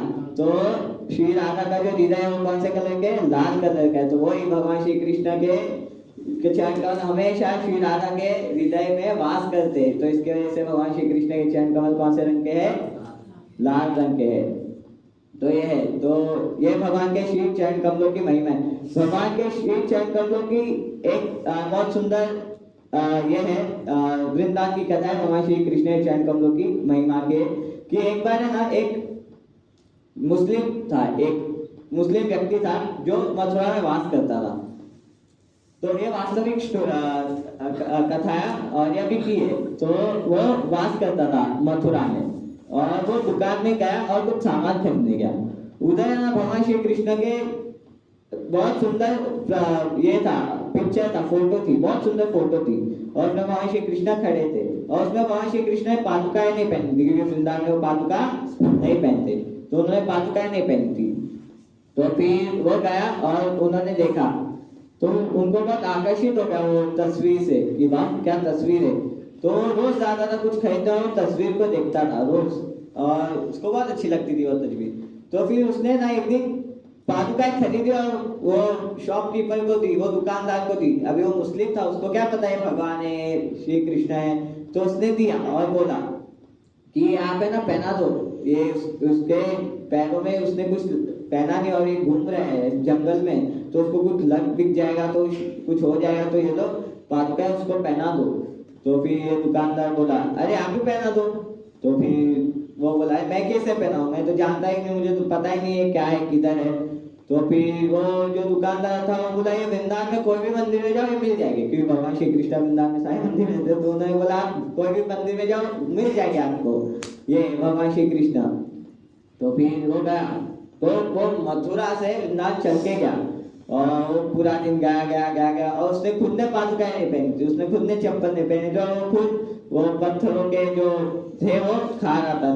तो फिर वो गया चप्पल लेके और बैठा रहा, और मंदिर में कोई ले नहीं रहा है उसको, क्योंकि वो मुस्लिम है तो कोई ले नहीं रहा है। जो भी आ रहा है उसको सब भगा उसको, तू जा, तो उसको कोई ले नहीं रहा है। तो फिर वो बाहर बैठा कि आए कभी कुछ मौका मिल जाए, शायद वो रात को खेल रहा होगा अंदर, क्यों आ जाए रात को घर पे जाने के लिए, तो मैं उसको देखूं। तो वो जो मुस्लिम था व्यक्ति वो कंटिन्यूस बैठा और वो पादुकाएं हाथ में रखे, चप्पल हाथ में रखे। अभी उसको श्री कृष्ण के दर्शन हुए, एक बहुत सुंदर व्यक्ति का लड़के का दर्शन हुए, और वो आया और उसने बोला दे दो मुझे चप्पल, दे दो मुझे पहनने। तो वो उस व्यक्ति ने दे। तो फिर उसने बोला कि ये देखो मुझे कितना चोट लग गई, मैंने चप्पल नहीं पहनी थी तो ये हो गया। तो उसने पूछा अरे आप थे किधर इतनी देर थे किधर, क्या कर रहे थे? तो वो बोले कि आपका जो भाव है, जो मूड है, वो मुझे क्या था, चप्पल पहनाने का था। तो मैं गोकुल में खेल रहा था और मैंने देखा कि आपका जो भाव है मुझे चप्पल पहनाने का, इसके वजह से मैं उधर नंगे पैर खेल रहा था और मुझे बहुत सारी चोटें लग गई। तो वो जो भाव है उसका आदान प्रदान करने के लिए मैं गोकुल से वृंदावन आया आपके चप्पल पहनने के, आप मेरे लिए चप्पल लेके आए। और फिर उसको पता चला अरे तो साक्षात भगवान श्री कृष्ण है। फिर उसने वृंदावन में ही वास किया और भगवान श्री कृष्ण का उधर ही भजन साधन करने लग गया पूर्ण रूप से, वो ऐसे करके वो भक्त बन गया। तो ये भगवान श्री कृष्ण के चरण कमलों की महिमा। भागवत में वर्णन आता है कि जो भक्त जिसने भगवान श्री कृष्ण के चरण कमलों का पूर्ण रूप से आश्रय ले लिया, पूर्ण रूप से, उसके लिए क्या ही बाकी है कुछ प्राप्त करने का है भौतिक संसार में, क्या ही बाकी, कुछ भी बाकी नहीं उसके लिए, क्योंकि उसने क्या प्राप्त कर लिया, भगवान के चरण कमलों का प्राप्ति कर लिया तो उसके लिए कुछ भी और अलग से प्राप्त करने की कोई आवश्यकता नहीं हो, पूर्ण रूप से क्या हो जाता है, संतुष्ट हो जाता है। भगवान के चरण कमल सर्व मंगलकारी, हर एक सर्व मंगलकारी, सब मंगल होने वाला है अगर हम भगवान श्री कृष्ण के चरण कमलों को याद करते हैं। भगवान श्री कृष्ण और भगवान श्री कृष्ण के चरण कमलों को कैसे स्पर्श करें, कैसे प्राप्त करें, प्रणाम करके। हम रोज क्या करते हैं, प्रणाम करते हैं। तो ये प्रणाम हम किधर करते हैं, भगवान श्री कृष्ण के चरण कमलों पे प्रणाम करते हैं। तो ये भगवान श्री कृष्ण के चरण कमल बहुत ही अत्यंत सुंदर है, सारे के सारे भक्तों के धन संपत्ति है भगवान के चरण कमल। हमेशा गोपियां चिंतित रहती कि चरण कमलों को छोड़ना जाए, चरण कमलों को छोड़ना जाए, और सारी गोपियां सारे भक्त भगवान श्री कृष्ण के चरण कमलों में वास लेने की इच्छा रखते कि बस हमें भगवान श्री कृष्ण के चरणों की धूली मिल जाए। अरे भगवान श्री कृष्ण के चरणों की धूली तो छोड़ो, जो प्रार्थना करते हैं कि भक्त तो प्रार्थना करते हैं हमें भगवान श्री कृष्ण के जो भक्त के चरण की धूली मिल जाए, क्योंकि भागवत में वर्णन आता है कि जब तक हम पूर्ण शरीर शुद्ध भक्त की चरण रथ से अपने पूर्ण शरीर को वो नहीं कर देते, लगा नहीं लेते, तब तक भगवान श्री कृष्ण की प्राप्ति, वो आत्म साक्षात्कार नहीं हो सकता। तो ये भगवान श्री कृष्ण की चरण कमलों की धूली की तो इतनी महिमा है, पर भगवान श्री कृष्ण के जो भक्त है उनके भी चरण कमलों की उतनी महिमा है कि वो एक ही है। एक बार ये नवद्वीप की बहुत सुंदर लीला है कि सीमंत द्वीप करके है। नवद्वीप में कितने द्वीप है, 9 द्वीप है, उसमें से एक द्वीप का नाम क्या है, सीमंत द्वीप। अब ये सीमंत द्वीप पड़ा क्यों है क्या, सीमंत द्वीप में पार्वती और भगवान कृष्ण की शादी हुई, कैसी हुई देखते। तो एक बार ना शिव जी राम का नाम ले लेते, राम का नाम ले लेते और वो बड़ा ही प्रेम उन्माद में ले रहे थे, नाच रहे थे, गा रहे थे और प्रेम उन्माद में ले रहे थे। अभी पार्वती थी, पार्वती जी ने पूछा मैं कौन सा नाम लूं भगवान का, तो शिव जी ने बोला राम का ही नाम ले। तो फिर पार्वती ने स्टार्ट किया राम का नाम लेना। अभी शिव जी को तो बड़ी आनंद की अनुभूति हो रही है, पर पार्वती को नहीं हो रही। पार्वती को इतना मजा नहीं आ रहा, क्या पता, तो उनको मजा नहीं आता, वो प्रेम की उन्माद की उपस्थिति नहीं हो रही थी जो शिव जी को थी। शिव जी तो एकदम प्रेम उन्माद में नाचे थे। तो फिर से पूछा कुछ दूसरा नाम है जो मैं लूं, तो शिव जी ने बोला आप कृष्ण का नाम लो। तो शिव जी कृष्ण का नाम लेना स्टार्ट कर दिए। अभी पार्वती भी ले रही है कृष्ण कृष्ण कृष्ण, पर उतना प्रेम की अनुभूति नहीं हो रही है शिव जी को, पार्वती को जितनी शिव जी को हो रही है। तो फिर से वो उदास हो गया, क्या हो रहा है। तो फिर से पूछा अभी मैं कौन सा नाम लूं, अभी कुछ और नाम लो जिससे कंफर्म हो जाए, कृष्ण प्रेम मुझे प्रकट हो जाए, कृष्ण की प्राप्ति, चरण कमलों की प्राप्ति हो जाए, ऐसा कुछ नाम बताओ। तो फिर शिव जी ने बोला गौरांग बोल। इधर नहीं, कैलाश में नहीं, किधर, नवद्वीप जाके हम लेंगे। तो ये सतयुग की घटना है। तो ऐसा नहीं था कि नवद्वीप कलयुग में प्रकट हुआ या तो ये अभी है, ऐसा नहीं है। हमेशा से भगवान के जितने भी धाम है वो हमेशा से प्रकट होते, वो अप्रकट होते प्रकट होते। जिस प्रकार से सूर्य प्रकट होता है अप्रकट होता है, उसी प्रकार से जो भगवान के धाम है, भगवान का जो नाम है, जो भगवान का रूप है, भगवान की लीला है, वो क्या होती है, प्रकट होती है, अप्रकट होती है। तो आई थी, तो उसने बोला चलो नवद्वीप में लेंगे, उधर जाके गौरांग महाप्रभु का भजन करेंगे और उधर कंफर्म भगवान श्री कृष्ण महाप्रभु का दर्शन हो ही जाएगा, क्योंकि नवद्वीप की महिमा है। नवद्वीप की महिमा में आते कि सारे धाम प्रकट हो जाएंगे, आखिर में सारे धाम प्रकट हो जाएंगे, पर एक ही धाम रहेगा। वो क्या, कौन सा धाम है, नवद्वीप धाम, अवतारीय धाम, मतलब कृपालु धाम, जो सब पे क्या करेगा, कृपा बरसा देगा। जैसे सारे धाम है ना, अपनी जो कृपा की जो शक्ति है ना वो कम करते जाएगी, कृपा इतना नहीं करेगा सारे धाम। जैसे सरस्वती लुप्त हो गई, हम देख रहे हैं कैसे सारे धाम कैसे लुप्त हो रहे, उसी प्रकार से सारे धाम कृपा शक्ति भी लुप्त कर देंगे, कृपा भी इतना नहीं करेंगे सब पे।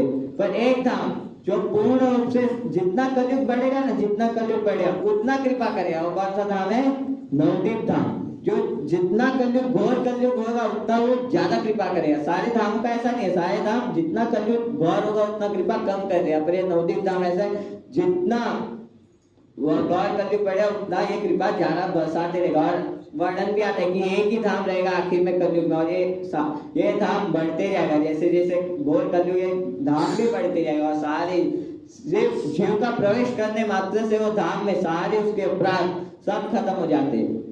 वृंदावन धाम में बहुत अपराध लगते हैं। अगर हम धाम वृंदावन धाम जाएंगे तो बहुत अपराध लगते हैं, पर नवदीप धाम ऐसा धाम है जहाँ पे कोई अपराध नहीं लगता। अगर भजन में कोई गलती भी हो जाती तो वहाँ पे कोई अपराध नहीं लगता, क्योंकि वो औदर्य धाम है, कृपालु धाम है, वो श्री चैतन्य महाप्रभु का धाम है। तो शिव जी ने बोला पार्वती को कि हम जाके उधर जाके भजन करते हैं, हमारा भजन साधन करते उधर, तो बहुत ही जल्दी से जल्दी महाप्रभु के दर्शन हो जाएंगे, देखना। तो फिर से उधर स्टार्ट किया, अभी उधर स्टार्ट किया पार्वती ने महाप्रभु का नाम लेना, और उनको गौरांग गौरांग बोल के बड़ा ही प्रेम का अनुभूति हो रहा था, बहुत ही अच्छा लग रहा था, बहुत ही अच्छा लग रहा था, बहुत ही मजा आता। तो ये कर रहे थे, तो फिर उनको बहुत ही जल्दी 2 दिन के अंदर ही महाप्रभु के दर्शन हो गए। महाप्रभु ने क्या दे दिए? दर्शन दे दिए।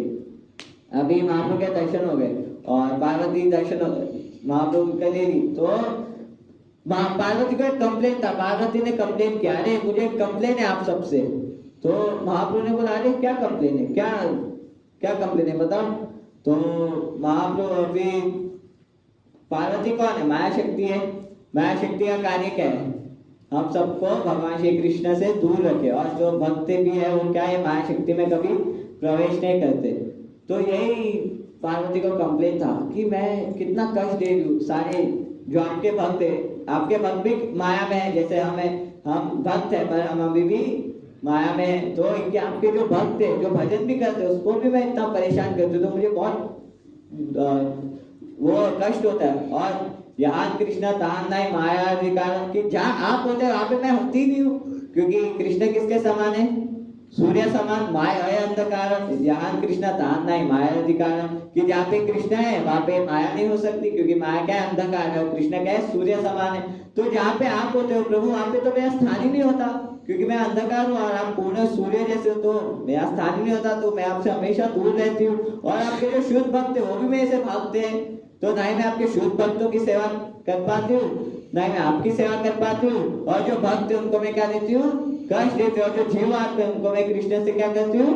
अलग करने की कोशिश करती हूँ। तो मुझे बहुत तकलीफ होती है, मुझे बहुत ही कष्टदायी कार्य मेरे लिए। फिर चैतन्य महाप्रभु ने क्या किया? अपने जो चरण कमलों की जो धूली है वो ली, और उनके माथे पे क्या पूज दिया? सिंदूर पूज दिया। तो इसके वजह से वो द्वीप का नाम क्या है? सीमंत द्वीप। सीमंत द्वीप, 9 द्वीप में से एक द्वीप आता है, सीमंत द्वीप। वृंदावन में ना हर जगह भगवान श्री कृष्ण चरण कमलों के चिन्ह है, हर जगह पे भगवान श्री कृष्ण ने अपने चरण कमल रखे, हर जगह पे। अभी अक्रूर आया और वृंदावन का दर्शन किया उसने, और जैसे ही वृंदावन का दर्शन किया, धूली का दर्शन किया, जो पेड़ थे उसका दर्शन किया, यमुना का दर्शन किया, फिर जो चिड़िया थी जो कुकू करते ना, उसका दर्शन किया। ये सब दर्शन करने मात्र से वो प्रेम उन्माद में आ गया, और वो जमीन पे लोट-पोटने लगा और वो बोलने लगा, सबसे ज्यादा सौभाग्य अगर किसका है तो मेरा है। सबसे ज्यादा सौभाग्यवान कोई व्यक्ति है पूरे संसार में, वो मैं हूँ। अभी उसने ऐसा क्यों बोला कि सबसे ज्यादा सौभाग्य मेरा है? सौभाग्य भी बोल सकता था, पर उसने बोला सबसे ज्यादा सौभाग्य पूरे संसार में मेरा है। तो ये क्यों?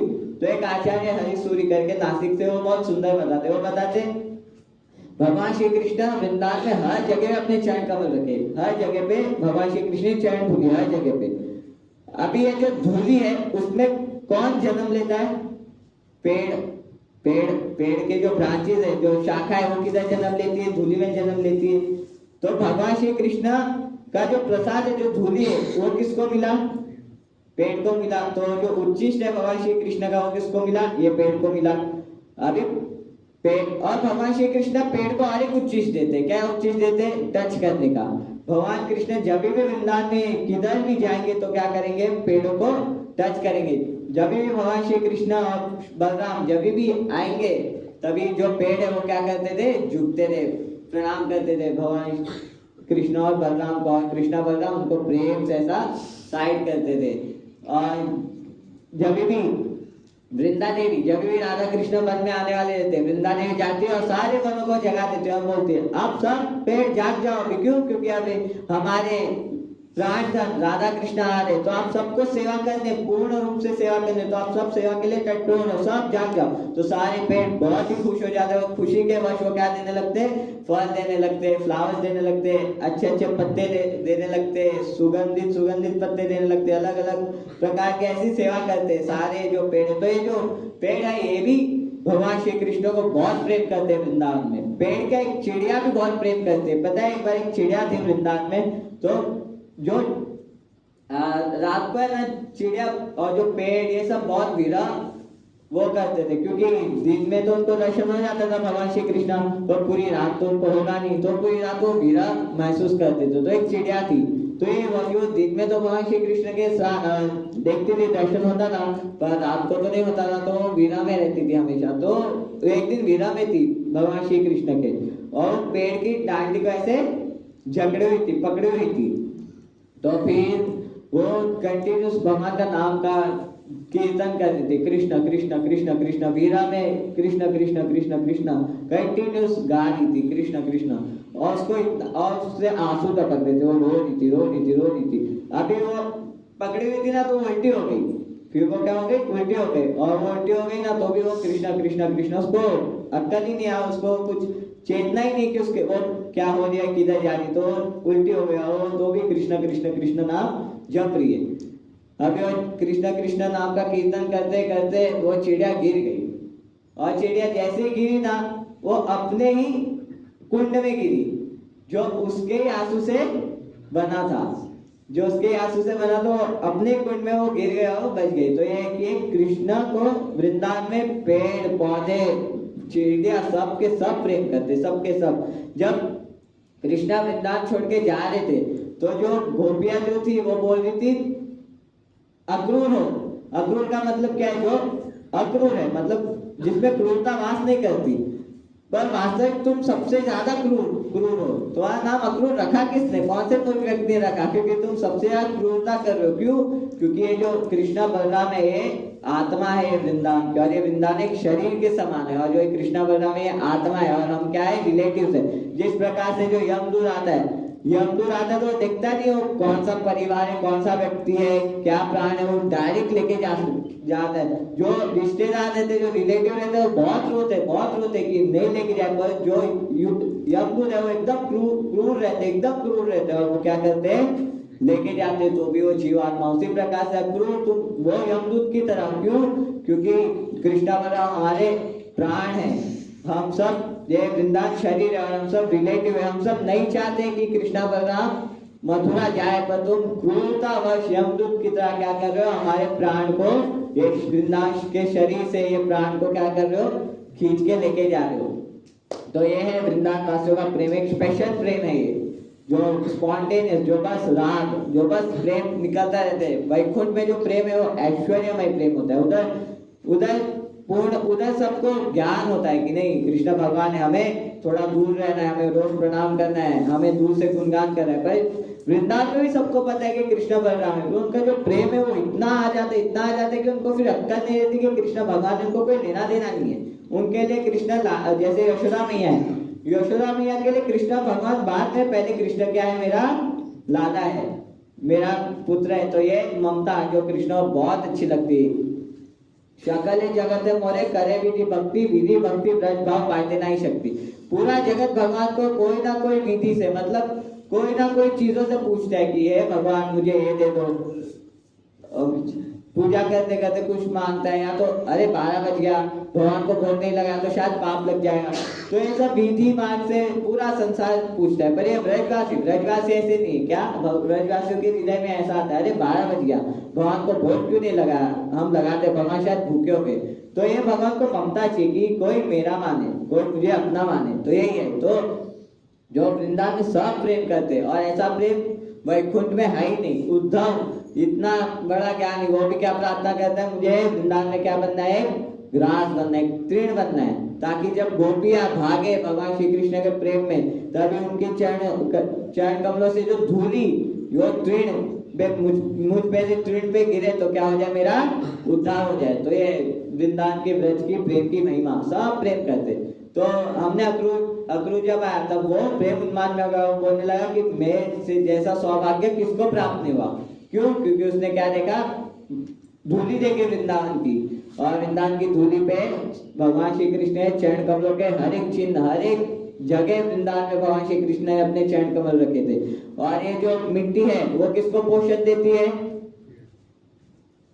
पेड़ों को, जड़ों को देती है, पेड़ों के जड़ों को। तो जो ये पेड़ के जड़ को भगवान का प्रसाद मिला है कि नहीं? भगवान का प्रसाद मिला। और भगवान ये पेड़ों को और एक प्रसाद देते, क्या प्रसाद देते? टच करके, उनके तरफ देख के, है कि नहीं? तो उनको दो उच्चिष्ट प्राप्त हो भगवान श्री कृष्ण का। अभी जो पेड़ है वो भी उच्चिष्ट देते हैं। क्या उच्चिष्ट देते हैं?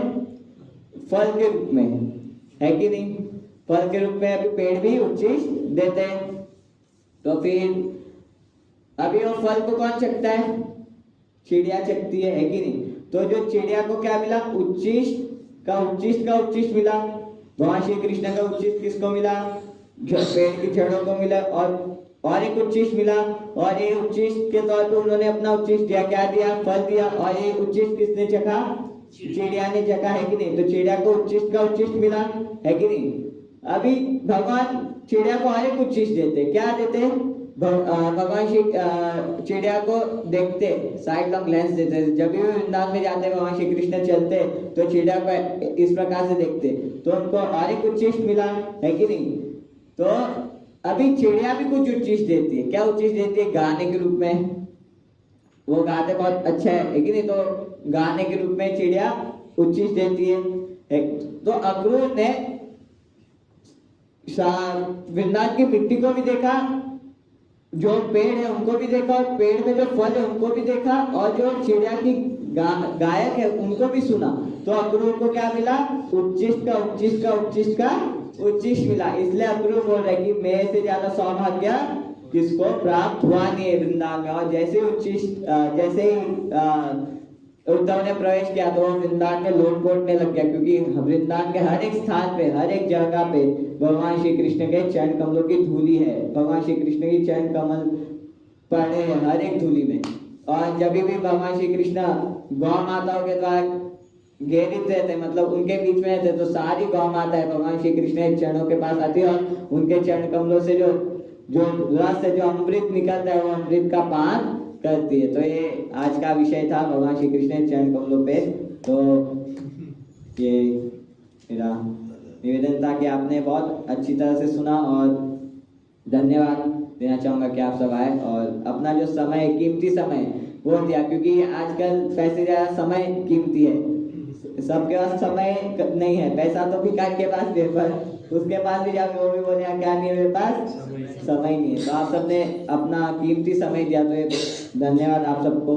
और भागवत बता भी, आयु हरन्ति वै पुंसाम उद्यमस्तम च यमसो तक्षणो नीत उत्तम श्लोक बात है। जिस क्षण आपने भगवान श्री कृष्ण की कथा सुनना स्टार्ट किया, भगवान श्री कृष्ण की नाम लेना स्टार्ट किया, आयु हरन्ति वै पुंसाम, जो सूर्य आयु क्या कर रहा है? वो कंटिन्यू चल रहा है। कैसे? उद्यमस्तम च यमसो, जैसे जैसे वो उदित होता है सूर्य और अस्त होता है, वैसे वैसे वो कंटिन्यूस क्या करता है? सारे जीवात्मा, सारे व्यक्तियों की क्या छीनता है?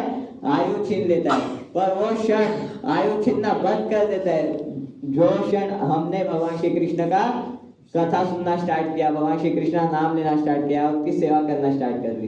तो इसी के साथ मैं विराम देना चाहूँगा। हरे कृष्णा कृष्णा कृष्णा हरे हरे, हरे राम हरे